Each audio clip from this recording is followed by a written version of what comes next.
I welcome you back again. As you remember, on our previous session, we are discussing about the consulting process. What are the key stages that are involved in the consulting assignment? Number one is the purpose of consulting. Number one is achieving organizational purposes and objectives. That's the core. In the end of the day, we need to realize the mission and vision of the organization as consultant and work toward that direction. Number two is solving management and business problems. Number three is identifying and seizing new opportunities. Number four is to enhance learning. And last one is implementation of change. Now, for purpose of this discussion this afternoon, understand that we are talking about consulting process, that is traditional approach to consulting. We shall go to other better view of this as we go through this lecture. To start with, let's try to see about something which you call it achieving the organizational purposes and objective. And we say the goal of organization are many, such as leadership, taking competitive advantage, customer satisfaction, achieving total quality and productivity, corporate excellence, high performance profitability, improve business results and effectiveness and growth. So there's so many broad goals organizations might have, but also there are different purposes depending on whether the company is a commercial enterprise, a government institution, public service or social organization. Despite the different goals, the common denominator of consulting is that it should add value to the client organization. And this value should be tangible and measurable contribution to achieving the client principal purposes. Consultants need to be aware with the methodological hydra that grows two heads for everyone cut off. That is, whenever change is needed, then improve from where the customer was or the client was. The solution we develop are often rapidly overwhelmed by the new problems. So you must be ahead some steps to support the client achieve the better results from your consulting assignment. We say sometimes management operate without any perspective, goal, or sense of direction, particularly the small and medium-sized companies. I've been in a situation whereby the company is a family-owned. As you talk to them about strategy, about the future, they don't understand. They see that you want to bring to them some issues which has killed many, which is true. So you need to understand the client. Now you come with them in another direction and talk about, let's reflect the future.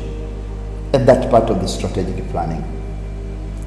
The consultant main contribution may well be helping the client to develop a vision of the future, set ambitious but realistic goals, develop a strategy, focus on the result, and start new current problems or opportunity in the light of longer term and more fundamental organizational goals.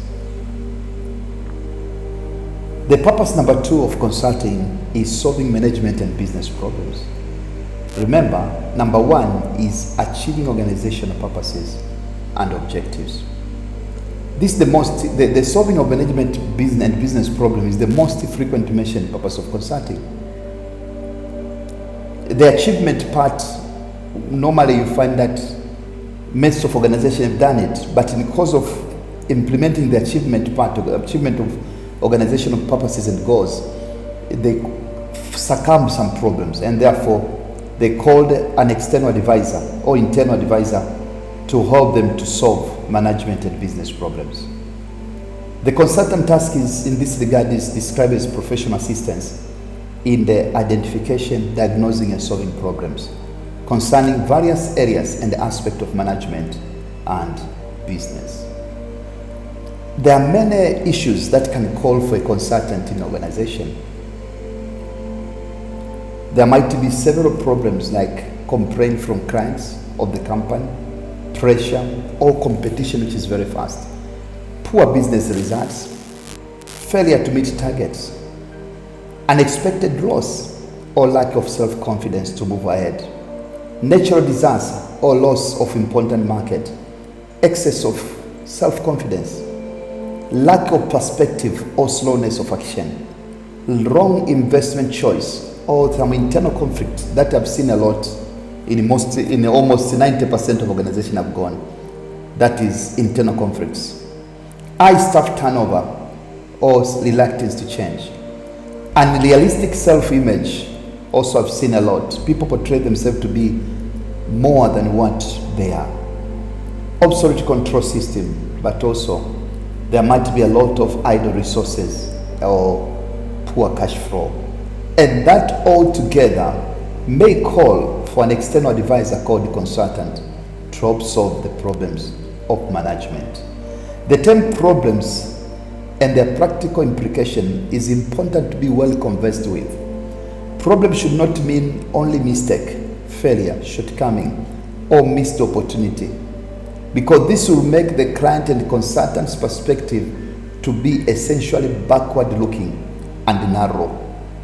And the focus will be corrective action, which implies criticism.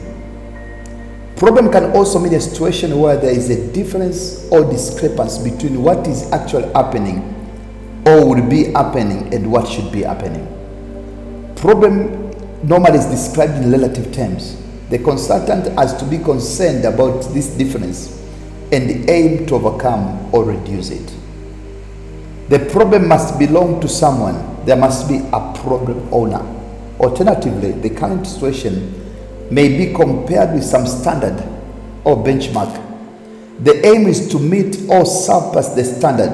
For example, competitors' product quality, range model offered, and after-sales services. Consultants are warned against accepting clients' perception of the problem at face value. As a consultant, you should not, if a client has said we lack training and therefore come and train us, don't take that, because it will backfire.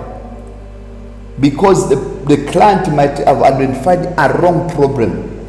Normally, when you are inside a car or a team, you cannot notice what can go wrong except an outsider come and see it.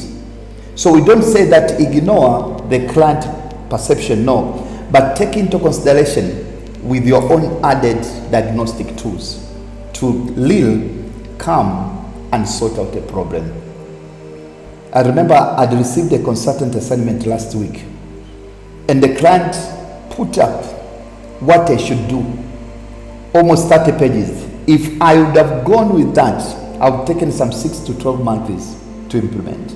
But the problem I had faced, it was very small, that 3 weeks were enough for me to sort out the problem. So when I was discussing with the client, they really thanked me because I've helped them to add value, and it increased confidence and support to my endeavor.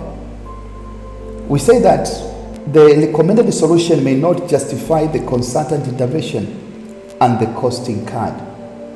So normally you need to sit down again and look what really a problem is.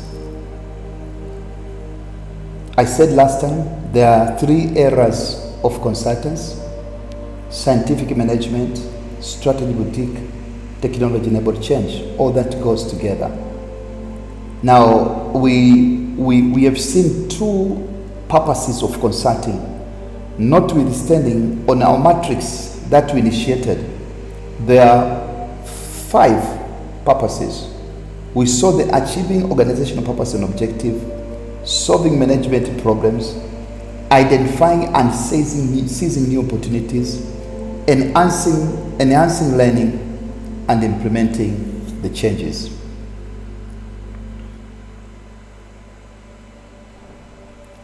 So as we proceed, we can have some few recaps on the consultants, on the meaning of consultants, as we go back to the purposes of management consultancy because of this lecture.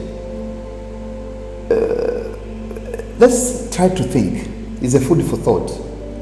Is consultants a profession or an industry? And the question which I see most of you are trying to ask is, what is a profession and what is an industry? Typically, there are various schools of thought as to whether consultants is a profession or industry. One of them was Stanley Eyman, one of the scholars, who questioned as to whether consultants could lightly call themselves a profession and set out to see if management consultants conforms to the criteria of professional conduct. Brian Locke claimed that consultants is an industry because the service it needs to provide to the client are much broader than a personal service can offer. But Vernon Elias argued that consultants has become almost industrialized in terms of its scale and its marketing. The trend toward doing implementation work of client has broadened consultants away from traditional law as a profession, as someone who just offers advice, and then two, the shift from the view that consultants should be paid by the hours regardless of their output to the view that consultant pay should be oriented a bit more toward the value of what they can do. This is a departure from conventional role of the professional. There are enduring attributes to the consultants: a sense of independence, of objectivity, and doing what is best to the client. Despite the independence being questioned due to continuing relation with their clients, but still, consultants is a profession. Now, to conclude the subject matter based on the foregoing argument, we say consultants is a profession as well as industry because it conforms to the professional conduct. And industry not necessarily conforms to the professional conduct. What are the characteristics of a profession to distinguish it from the industry? A professional is concerned with the board of established knowledge. It involves the training of recruits in this knowledge. That's what we are doing now. It implies a concern with extending this knowledge. It demands a sense of responsibility towards the client. Now, those four characteristics, they make a consultant to be a profession. So is a consultant a professional? The problem that consultants training is still conducted on an ad hoc basis. Little attention is paid to the professional development. Most of consultants do have a sense of responsibility toward the client, but this is sometimes tempered with conflict of interest, especially in the information technology sector. In order to transform consultants into a respectable profession, there are a number of procedures and institutions that are necessary.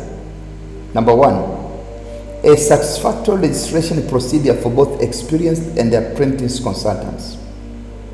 The protection by law of the term consultant. A system of training and examination. A disciplinary body. A professional job journal. A professional training college. And from that regard, in some countries like America, Institute of Management Consultants was established in 1998. And it's now recognized industry. There is a journal that is called Management Consultants. Membership is voluntary. Training and training institutions are being established. So, consultants is said to become more a profession than an industry. And that's why we are developing the consulting profession as part of this training. So that was a food for thought. But that goes further with the origin of management consultants. Mostly it comes from Anglo-American. The industry was founded by pioneers in USA in late 19th and 20th century, and by building management thinkers and business from UK in 1920s onwards. The first management consultants came into being between 1870 and 1914 in the USA. The main role was to help manufacturing companies to become more productive and more efficient. There were no called management consultants by then. No one would have known what the term meant, but they were called industrial engineers. Among the early pioneers were Charles Sampson, Frederick Taylor, Frank and Lillian Gilbert, Arthur DeLitto, and Edward Booz. They were all Americans and were management researchers, just as such as they were management consultants. Frederick Taylor was called the father of scientific management. Many operators in the consulting industry. Most in the consulting industry is with accountants professional, the PwC, the KPMG, the Deloitte, and the PricewaterhouseCoopers. But we've got a number of IT companies, US-based company, BCG Group, small to medium-sized independent consultancies, actuarial firms, business school-based consultants, small consultants and sole practitioners.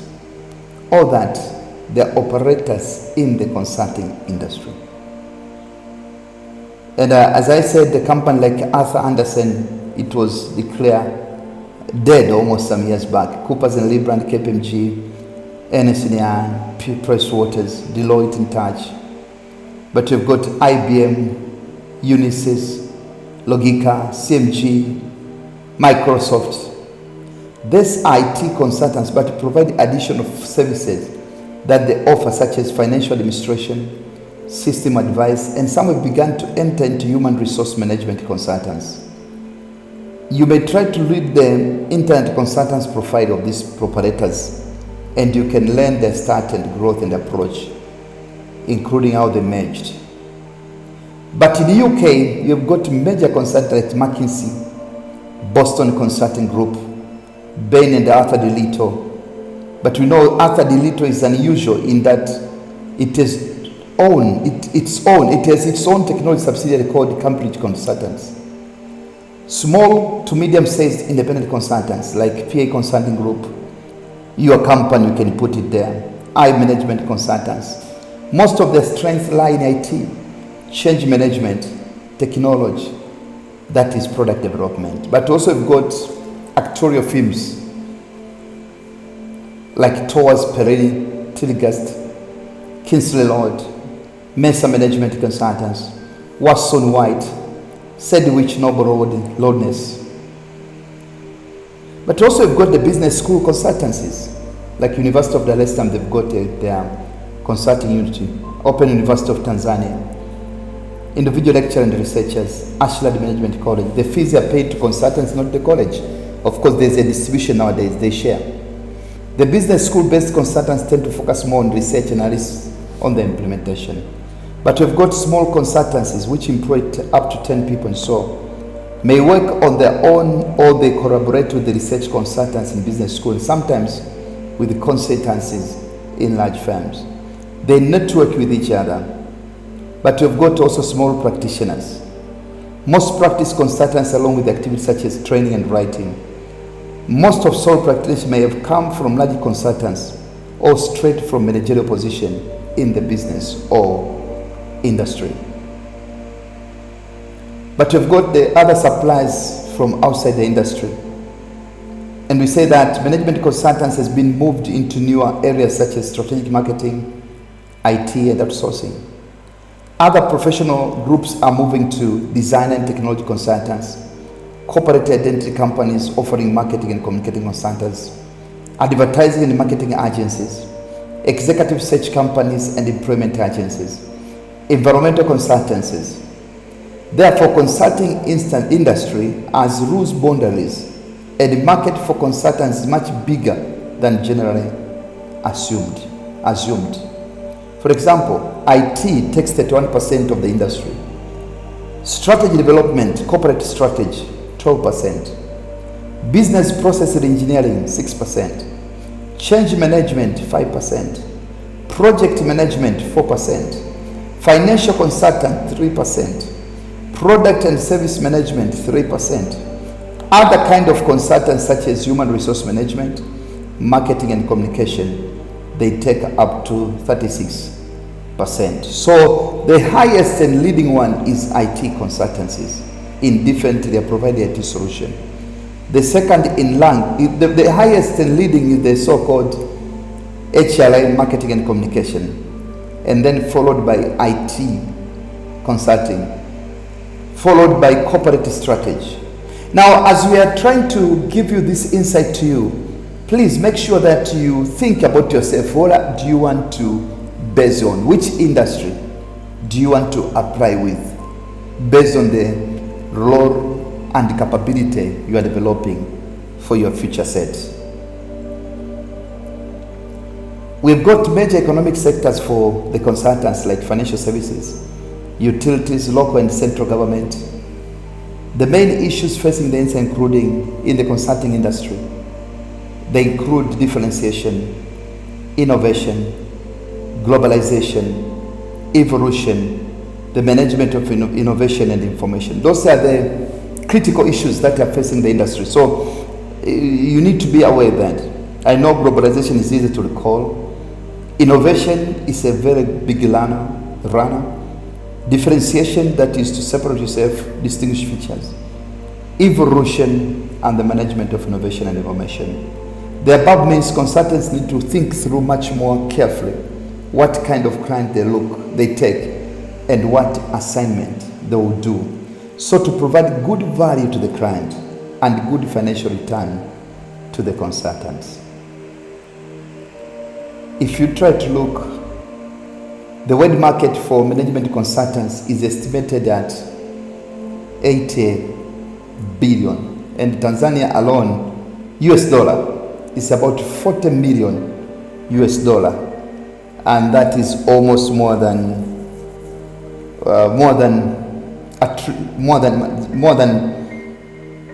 100 billion kind of a market, that Tanzanian shillings. And as you saw, there are some top 6 consultants firms which are on IT consultants. But before we go to know them, as we see that most of these even top big 4, they are dealing with IT consultancies. Now, before we move ahead trying to look on the institutions for management consultants, we try to get this food for thought as we break for 5 minutes. Outline the profiles of 6 consulting firms in Tanzania. So go to the internet and search for consulting firms in Tanzania in different areas. So please do this assignment as we'll be breaking for next 5 minutes, and then we'll continue with our lecture to cover other areas that are coming from there. And then from there, we shall come back and proceed. Thank you very much for your attention. So let's break for 5 minutes, and then we'll come back. Thank you.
Okay, so I welcome you back, and we are continuing with our lesson, and now we are trying to see or to answer a question, the profile of 6 consulting firms. So please continue with that, but expect you to have the PwC, PricewaterhouseCoopers, Ernst & Young, KPMG, Deloitte, and Touch.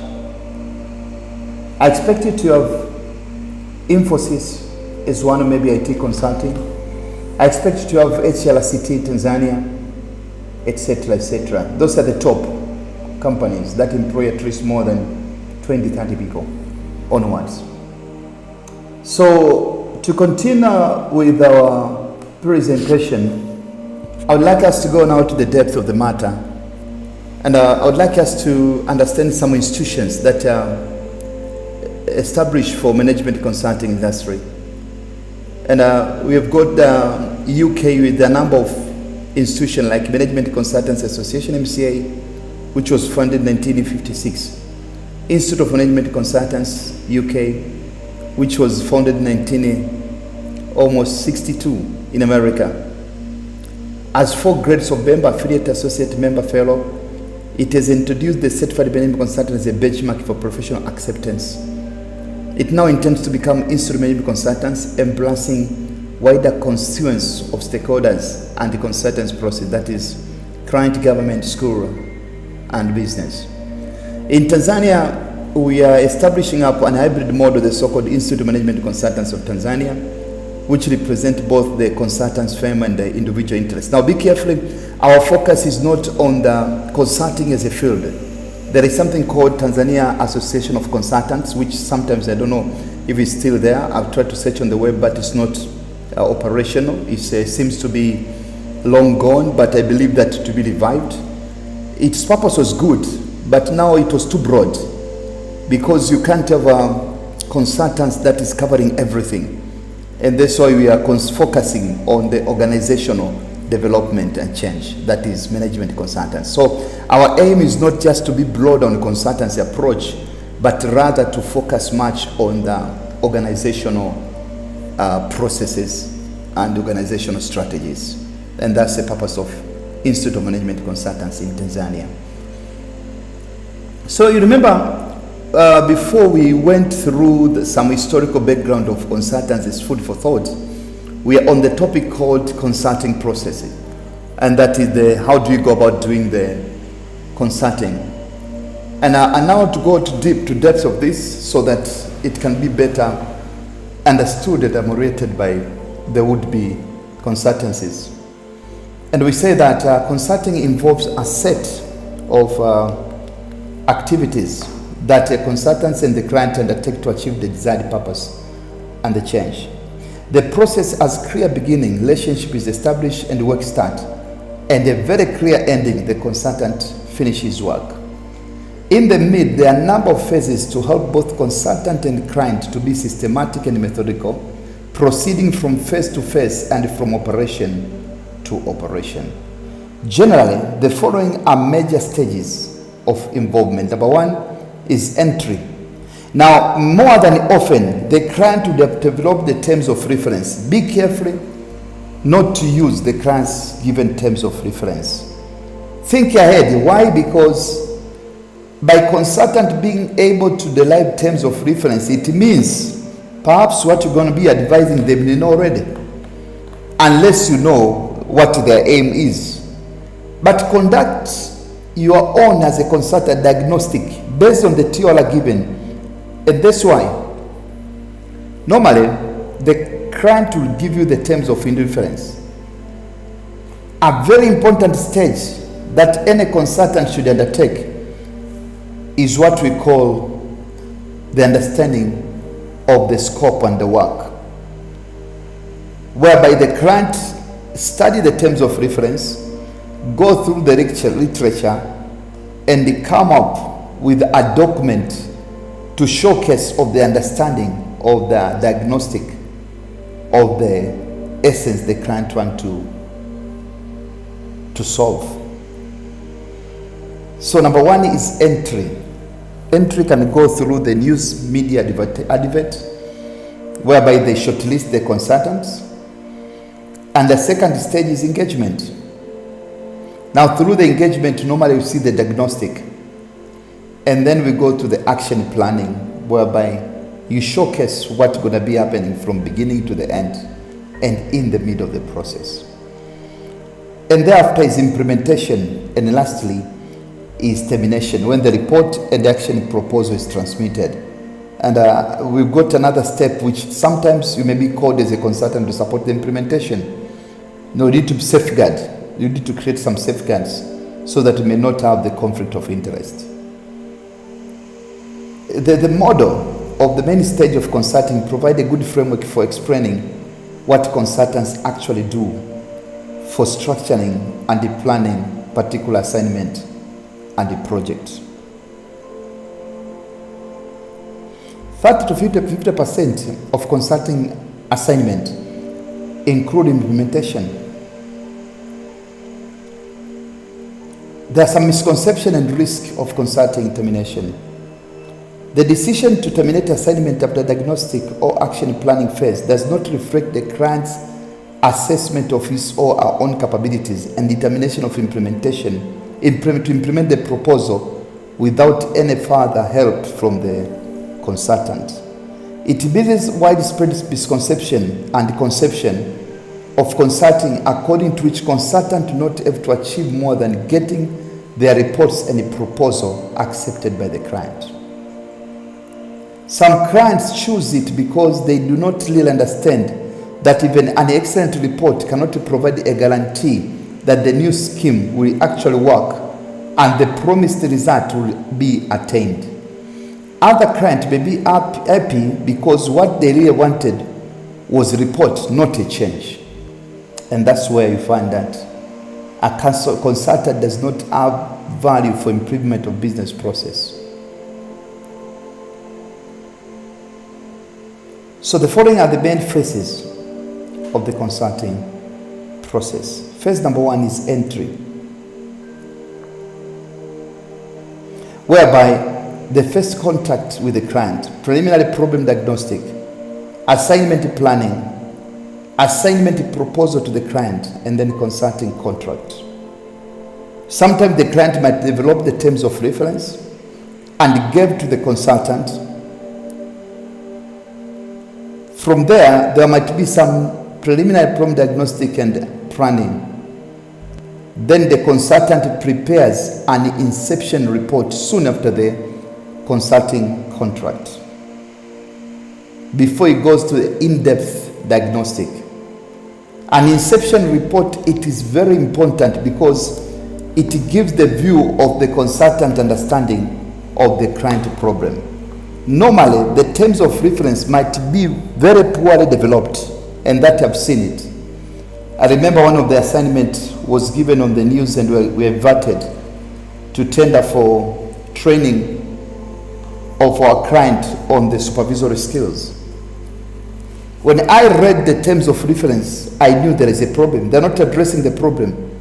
Someone who developed the terms of reference actually just wanted training, and he believed that the problem of supervisory skill they have faced as an organization could be solved by supervisory training. But based on my understanding, it was not true. There was a very poor leadership skills on the part of the client management team. So they have diagnosed the problem properly. When I explained to them about what they should be thinking of, they rejected my offer. So to me, someone rejecting the offer is not a big deal, because it's a matter of time. When you stick to your process and procedures which are more professional, people come. It never went far. They came back because that problem, the training they provided does not work. So number one is entry. Number two is diagnostic. That is purpose analysis. You make a problem analysis. You find the fact, you correct the fact, you analyze the fact and synthesize, trying to deep through it, and you give feedback to the client. Step number three is action planning to solve that problem. You need to develop a solution. We have some models for developing solution, evaluating alternatives, proposal to the client, and the planning for implementation. And the stage number 4, you implement now to assist with implementation. Sometimes you may need to adjust your proposal and conduct training. And lastly is termination. And this I'm talking about external consultant, management consultant. But if it's internal, maybe that will be a continuous job. Whereby in termination, you've got evaluation, final report, setting commitments, plans for follow-up, and the so-called withdrawal. You need to think about many issues of consulting assignment. But before going to that, remember 5 stages: entry, diagnostic, action planning, implementation, and termination. Sometimes we call it EDA IT. EDA IT in a mnemonics for purpose of remembering. EDA IT, that is entry, D is for diagnosis, A for action planning, I for implementation, and T is for termination. Consulting assignment has different names. The different names you give to it. They are sometimes called an engagement. Sometimes you call it a case. Sometimes you call it a consultant. Sometimes you call it a project. Or sometimes you call it client accounts. Many issues must be agreed between the consultant and the client on the scope for the job to be done. These are the following. The following issues must be agreed. You need to agree with the client. Number 1, the purpose must be clear. That is to be achieved. Number 2, the level of expertise and type of expertise you're going to provide as a consultant must be clear. Number 3, nature and the sequence of tasks to be undertaken by the consultant must also be well aligned. Number 4, client's participation in the assignment must be known. Who in the client side will support this assignment? Number 5, you need to talk about resource, the fees, and any other hand-to-hand or direct resource might be required.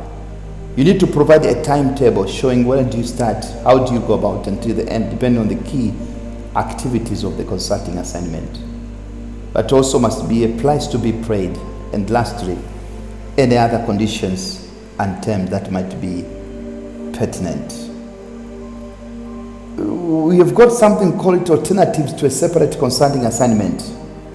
If the work is of continuous nature or the company wants you to continue to support them, we're establishing something called retainer agreement. And this, I ask most of consultants to foster for this. If you find the company is positive, management is ready to learn, make sure that you've got a retainer agreement.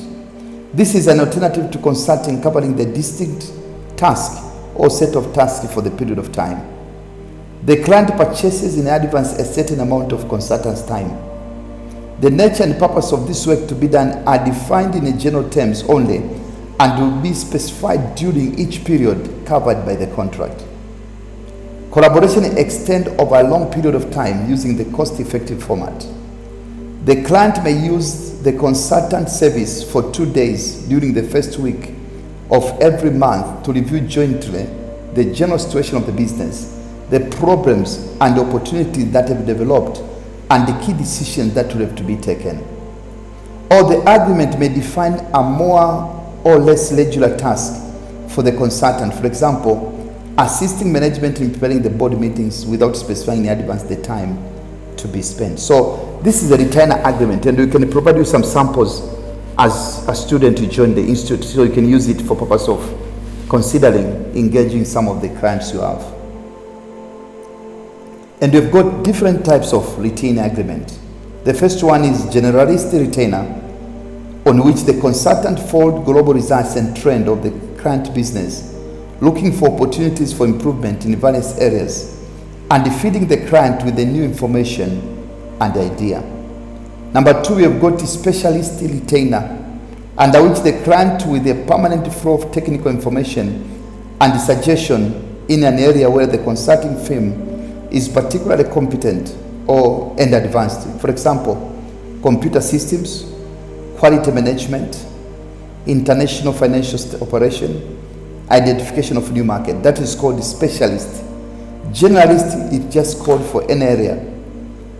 But also, alternatively, the consultant may use the framework agreement where the consultant is contracted for a certain kind of service over the period of time. Normally, there is an agreement over fees, rates, and consultant profiles applicable to the whole contract.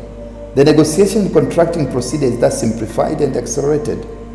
Consultant may be permanent member of various committees on boards, special advisors to top management, observers and advisors management at board meetings, taking faculty members and examiner, informal advisors acting as source of new ideas and the sounding boards, or personal counselors. That's part of the so-called retainer agreement. Now let's go further deep now to see the scope of management consulting. But before we go further deep, let's have a short break of 5 to 10 minutes, and then when we come back, we shall be trying to consider the other next areas on the scope of the management consulting task. So we have some short kind of 5 minutes break, and then we shall revert back to continue with our presentation.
All right, thank you very much.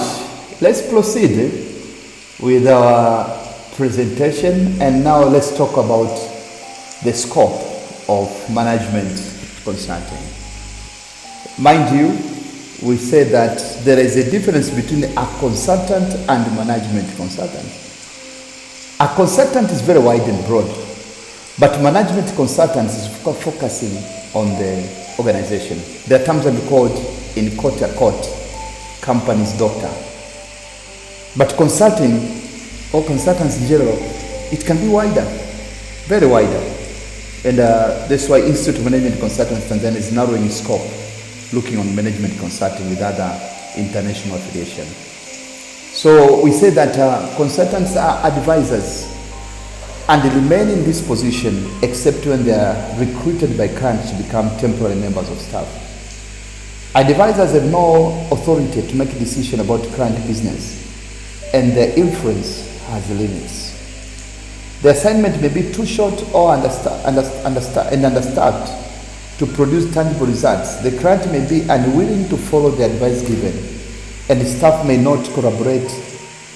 The resistance and inertia may be too strong, and the consultant may be unavailable for follow-up and debugging. Even the soundest advice alone cannot provide the absolute assurance that there will be tangible, measurable, and suitable or sustainable results. There is a growing tendency to use consultants for more than providing advice. Advice tend to be defined more and more loosely and liberally, and the consultants are increasingly viewed as assistants, helpers, service provider, or even service brokers who work with the client on various issues for as long as necessary to make sure that tangible and measurable results are achieved. Consultants' remuneration tend to be increasingly related to the results rather than time spent on providing advice. Client would be wise not to get bogged down in the vaguely defined time-based assignment with the unclear responsibilities of the client, of the consultant, and uncertain results. Clients want to see the results. If I engage you, what output do I expect? Very clear and succinctly, and that provide added value to the consulting assignment. In a large and expensive project, which are often focused on management systems and information technology, clients need to have safeguard against escalating costs, low reliability, and the failure to meet set parameters and promising performances. Consultants may be offered roles and positions likely to increase the impact on results, or to give them more authority and responsibility for achieving certain results in the client's organization.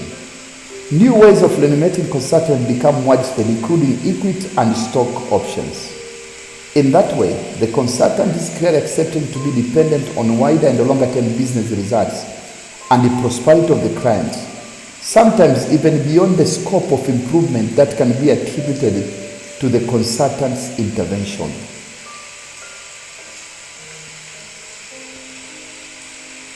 Let's go now deep and cover something which you call it management consulting process.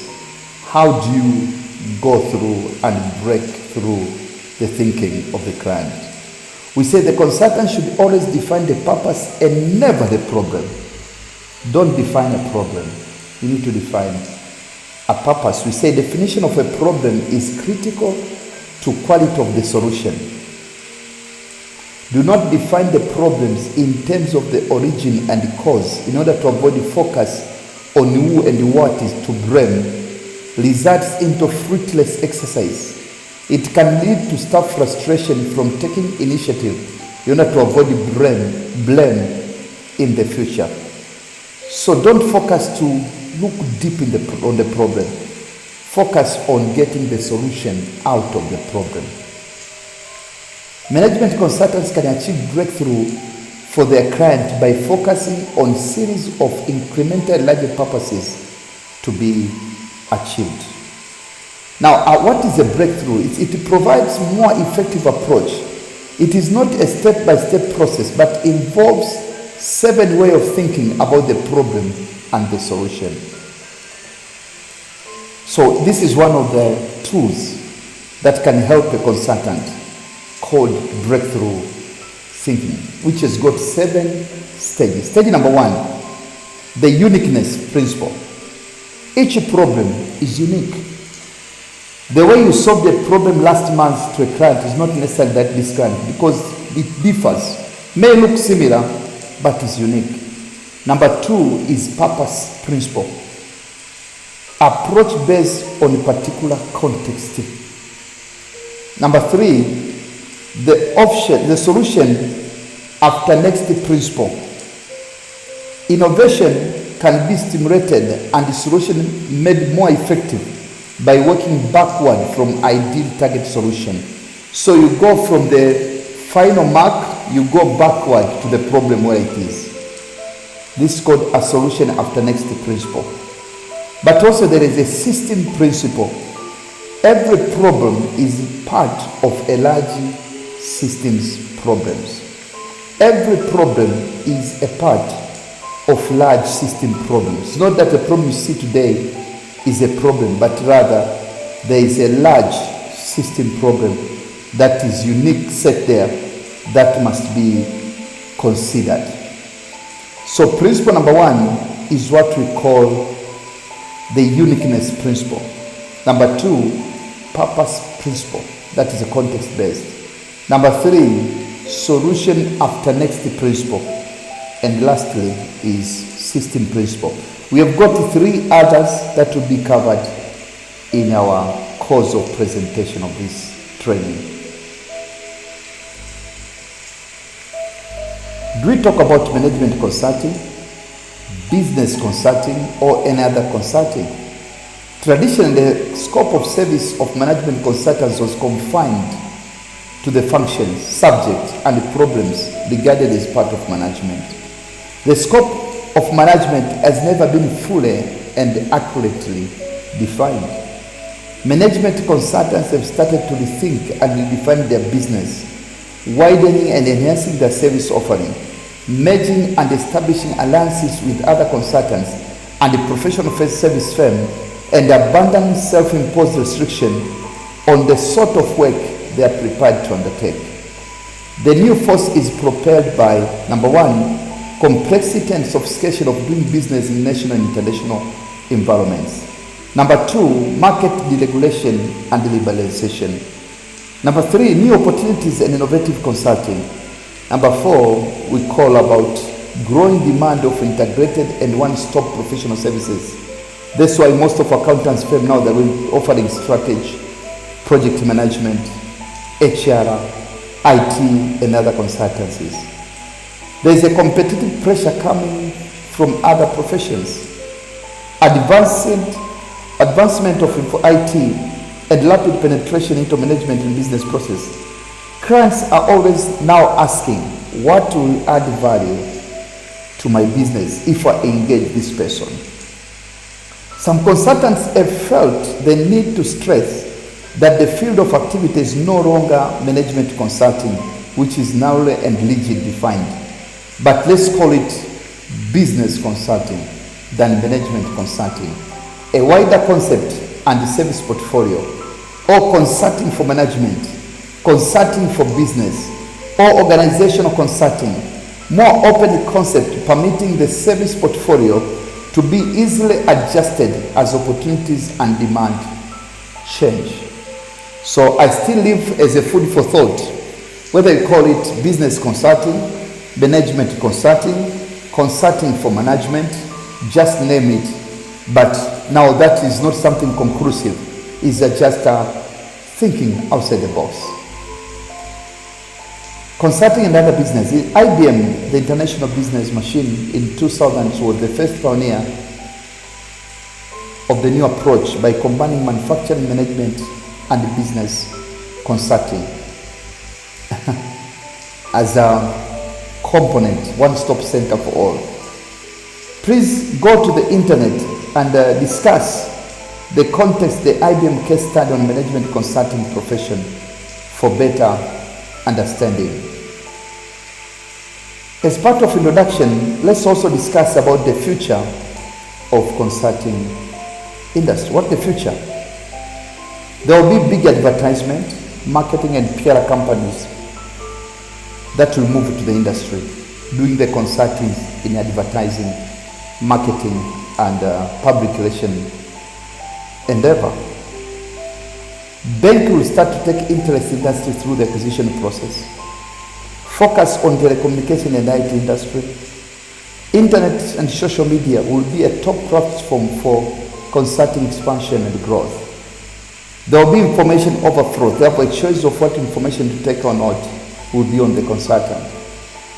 And mind you, there will be an increased competition and a greater demand for great brains.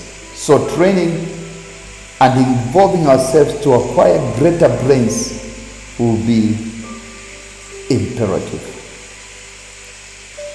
Now, as you go to the handout on the www.imct.or.tz, the website of IMCT, you see a number of references that are important for you to consider as part of our learning.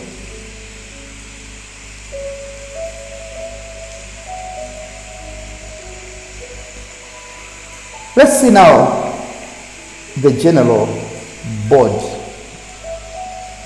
of knowledge in the so-called consulting process. Just as part of recap, we've said consultant is anyone giving advice or perform other services of professional or semi-professional nature in return for compensation. Anyone. So anyone can be a consultant, provided he's got base and strong understanding on the area of expertise. Regardless of your area of interest, you can become a consultant based on your unique background with special experience and interest. One don't need to have an advanced degree, master's, so that you can be a consultant. You need to have a necessary experience, qualification, and skill to help with the task that the company wants you to perform. A consultant is someone who has an influence over an individual, group, or organization, but who has no direct authority to implement changes. He is not a surrogate manager. Now, food for thought. Please take this on your note. What is a surrogate or surrogate manager? Go to the internet and bookworm the meaning of surrogate manager or manager. Consultancy is an incredible business.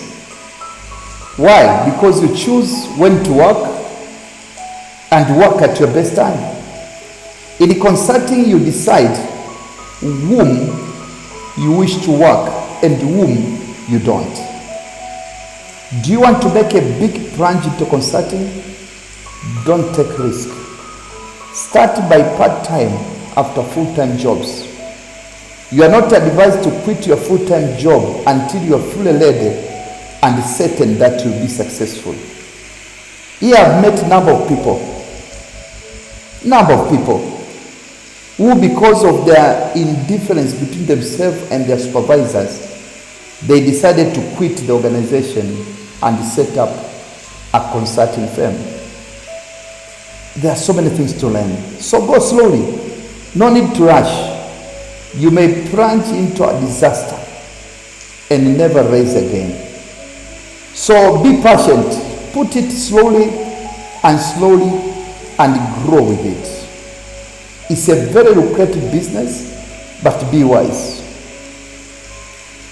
Please read the student's handbook and document the differences between consultants and business. Handbook is available for all registered students in both soft copy and hard copy. So they order from the institute as you register being a student. What it takes to be a consultant. This is an example of one of the McKinsey, Mr. Ian Davis, the managing director by then. He said this, listen carefully. Our core vision and values have nourished McKinsey's success over the last 7 decades. Our commitment to our clients and to our people are at heart of everything we do. So one of the important components or feature or quality of being a good and best consultant is commitment to your client and commitment to your team. That should be part and parcel of who you are. There is an history of management consulting. As I said before, is a unique field of study. In 1890s, there was some Arthur DeLittle who talked about it. There is McKinsey and Company. We saw the CEO, Mr. Ian Davis, explaining about it.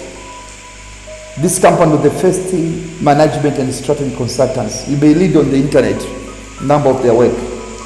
Founded by James McKinsey in 1926 in Chicago, it normally hires bright young MBAs. It is one of the companies that rose after World War II. It has developed a lot of tools for strategic management, including the Boston Consulting Group 1963. Bain and Company is another company focused on shareholders' wealth. That's typically for building up the capital wealth. But also there are firms with accountants and technology like PwC, IBM, and also you've got the niche consultants firm like, doing the corporate social responsibility. Please go to the student handbook and describe the evolution of management consulting. That's an assignment number 4. We shall correct them in the course of finishing lecture number 1 to number 3. There are different types of firms in the industry of consulting. Number 1 is accountants firms, large and non-accounting consultancies, small specialist boutiques. We've got gurus, people who are independent but who offers very pertinent approach to consulting, and we've got the independence. Now my question here for food for thought is, what is your interest on consulting business? What do you want to do? What is your area you want to specialize into? What the market for it? What is the level of consulting? So we've got a number of consultant services that are available in the market. You may specialize on strategy, HR, marketing, change, infotech, organizational design, process and operation. For example, myself, I am good at strategy, but also I am relatively good on process and operations, together with the so-called organizational design.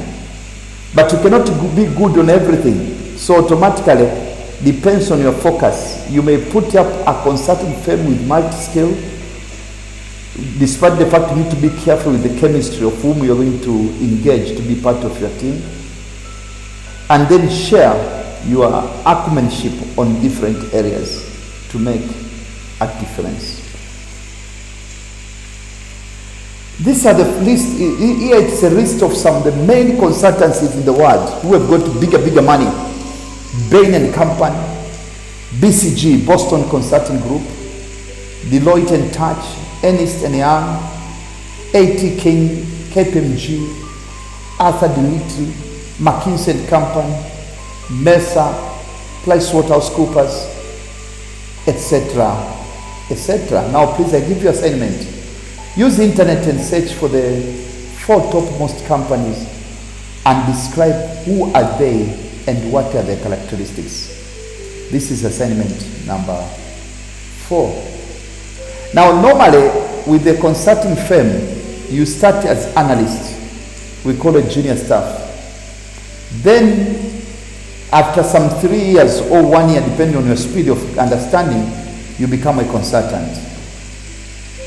And then after developing for some 2 to 3 years again, you become a senior consultant. Normally a senior consultant should have at least 5 years experience if it's very fresh. But if it's not fresh, then at least 3 years.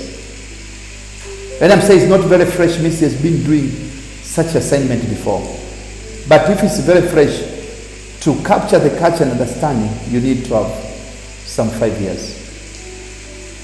There is a business development managers after senior consultant. So if someone becomes business development managers after senior consultant, and then you've got the directors and partners.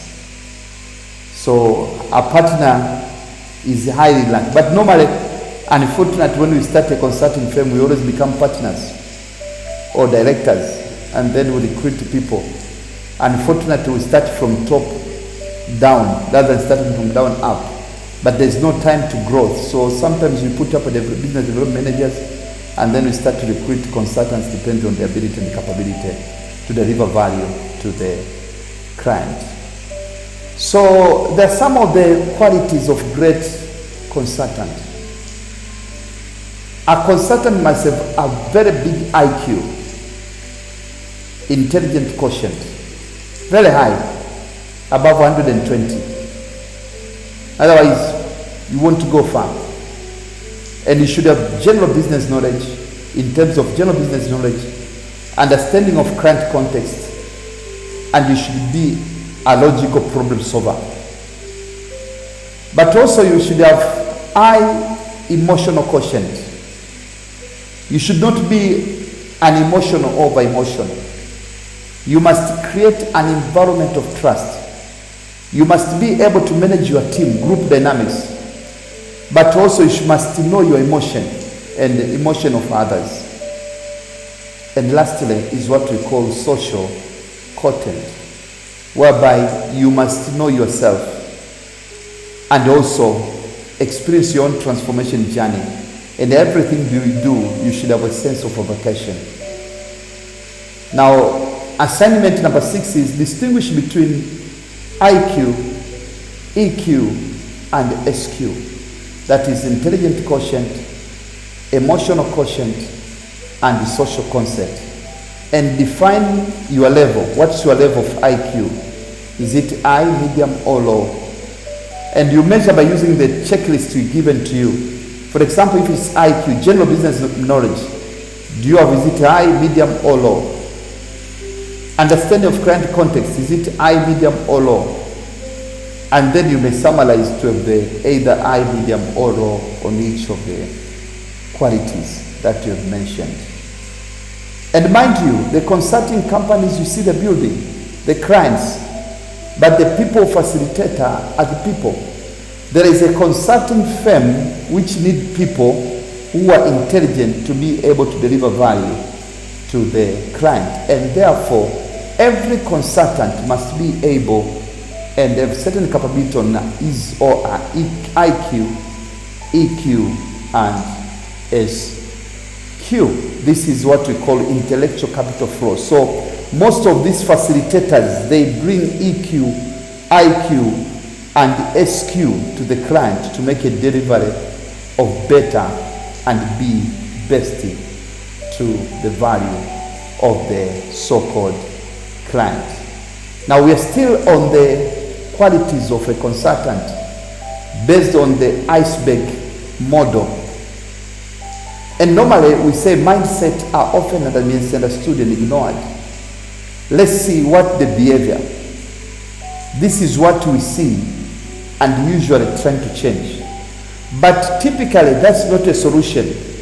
What we cannot see in the client is the one that we not address, but it has got a high value on the whether a client will accept us or not accept. For example, thoughts and feeling, you cannot see it. You can see someone moving, someone dozing, but does not mean much to you. But you cannot know the thoughts. You don't know the value and belief. But you don't know whether you are meeting the needs of the client or not meeting.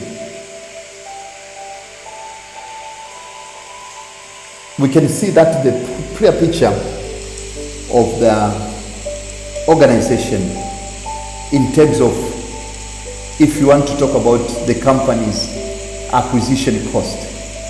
On top there will be 2 billion as acquisition cost, but there are operational costs, there are technical costs, there are software costs, there are so many things underneath the iceberg that you need to be aware with. How do you market the consulting service? We shall see it later, but we say that consultancy is an act of being a consultant who is professional and who provides professional and expert advice in a particular area. Consultants falls toward the extreme light in service continuum, where the intangible dominant is very high. Marketing of consulting consists of the following features. You need to know that consultants is intangible. You can't touch it. It cannot be stored. It has got different way to approach it, but also it is based on perception. My take home as assignment number 9 is, do you think consulting is a profession? And can you market a profession? Based on the fact that it's intangible, it can't be stored. It's not like goods and services.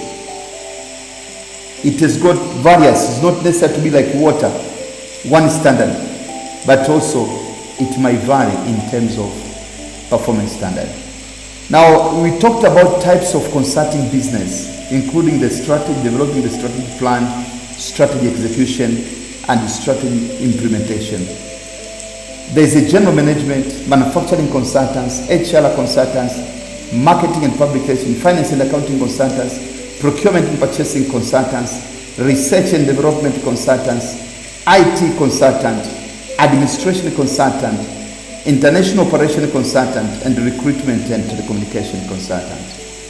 And we said that the number of certifications, including the International Council of Management Consultants Institutes, the ICMCI, that is the mother institute, Institute of Management Consultants US, Certified Management Consultants of UK, and you may see some of their qualification and requirement.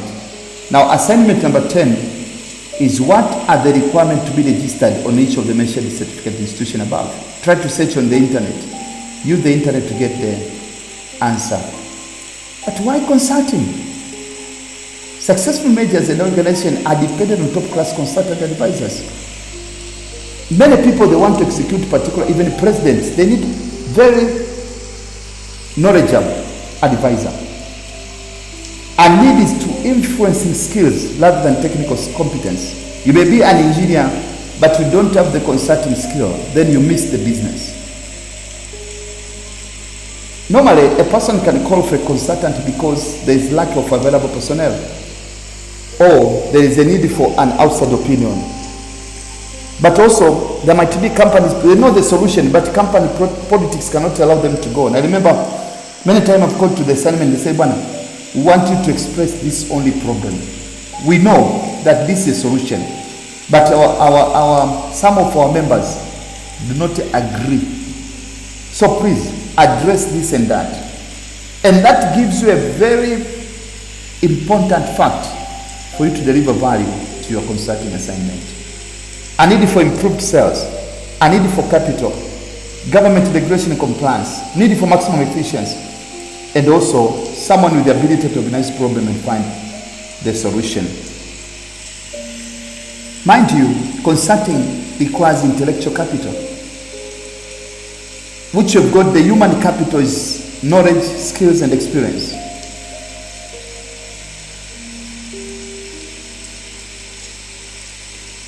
And that requires development, that requires performance management, lead generation, communication, and staffing.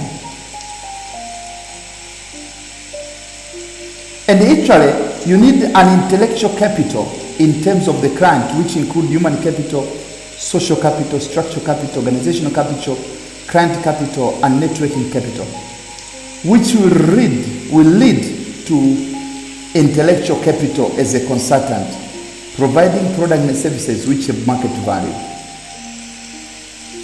Now, this is a food for thought as assignment number 13. Define the intellectual capital and human capital. Why are they important? An intellectual capital is more of a process from which include a number of other capital like human capital, social capital, client capital, network capital, etc. So, on that ground, we've seen that you might have technical knowledge but no skills, the consulting skill. So our focus is typically to build up consulting skills. You need to know how to become expert in your field, how to get a client, how to solve the problems, and how to run your consulting company effectively.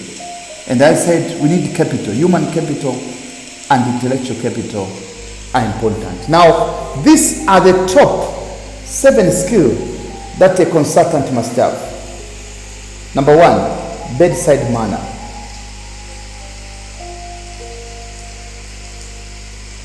Now, when you talk about bedside manner, it's just like when you go to hospital.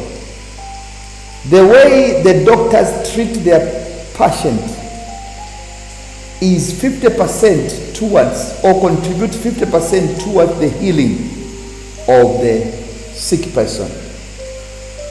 A well-treated person is more confident and his immune system are highly boosted. But poor bedside manner, poor treatment of the patient will lead into more problems to the challenges. So as a consultant, you need to learn something called bedside manner. That is, how do you behave on a sick person bedside? You need to be patient, you need to be attentive, you need to be comfortable, you need to be confident. Number 2, ability to diagnose problems, problem-solving skills. We shall talk to it later. Not only to diagnose problem, but also you should be a problem solver and get a solution. Technical expertise and knowledge. You need communication skills, marketing and selling ability, but also need some management skills. We shall go through each in course of our coverage next time. So my food for thought is assignment number 15. Describe each of mentioned skill and what do you need to have them? What do you do to have them? Describe bedside manner, ability to diagnose problem, ability to find a solution, technical expertise and knowledge, communication skills, marketing and selling ability, and management skills. Then so you're supposed to write short notes on that and then trying to explain what you need to do to have them. So this makes an end of our lecture today. That is, we called fingertip management consulting skills. Today we have defined what is consulting, management consulting, consultants and consulting. And who are we? We are talking about management consulting, where we are dealing with organization. We have seen the process of consulting, what are the steps involved.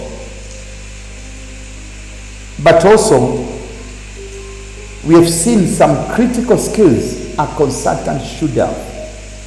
At bottom line, the client will want a consultant to add value to the business operation on which the client learns.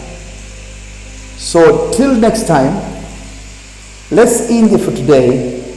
And next time we start on techniques for best consulting services. What kind of techniques that are used for best consulting services. So please, on your notebook, ensure that every assignment has the answer. We need to mean what we are learning and learn what we mean. So to save your time and to better understand it, you need to have answers to every question we've devoted to you. Once again, thank you very much for your time. It has been an interesting time together. And till we go for our next session on lecture number 3, on module 1 to 3, please make sure that you don't miss. Thank you very much and see you next weekend. Bye. God bless you. Thank you.